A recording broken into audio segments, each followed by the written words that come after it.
যারা গরিব আছনে হজ করতে পারো না, গরিবের বন্ধু মুহাম্মদুর রাসূলুল্লাহ, আমাদের নূরের নবী, আমাদের আল্লাহর হাবিব হাবিবুল্লাহ মুহাম্মদুর রাসূলুল্লাহ কো আমার গরিব উম্মত শুনরি, তোদের আমি কবুল হজের ব্যবস্থা করছি। তোদের যারা টাকা নাই হজ করতে পারবে না, তোরা যখন প্রতিদিন জুমার আজান হবে রে, তোরা যখন বাড়ি থেকে রে ওযু করে বের হবে, পাক চাক কাপড় পরে বের হবে, পাক পবিত্র কাপড় পরিয়াম ঘরে ওযু করে যখন বের হবে রে, তখন তোর কাপড়টা দুনিয়ার কাপড় না, এটা যেন মক্কা মদিনার এহরামের কাপড়, এহরামের কাপড় হবে।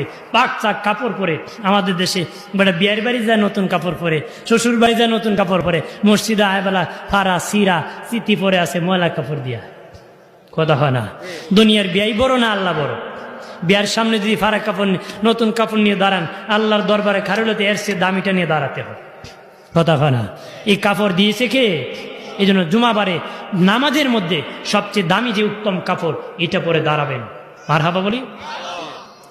নবী বলেন, জুমাবার দিন তোমরা যদি পাক চাক কাপড় পরো, মনে করবা এহরামের কাপড় পরলাম, এরপরে তোমরা উজু করে যদি বাড়ি থেকে বের হও, মসজিদে আসি ইয়া নয় উজু বাবা, বাড়ি থেকে উজু। অনেকে আসে বাবা দৌড়ে বা মসজিদে আসে, কো মুয়াজ্জিন গেলে কই, পানি কই।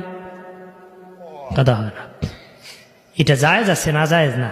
কিন্তু বাবাজি নবী বলেন, যে ব্যক্তি বাসা থেকে উজু করে রওনা করবি, ওই ব্যক্তি যেন মক্কা মদিনা রাস্তা দিয়া আরাফার ময়দানে হাঁটিয়া গেল রে।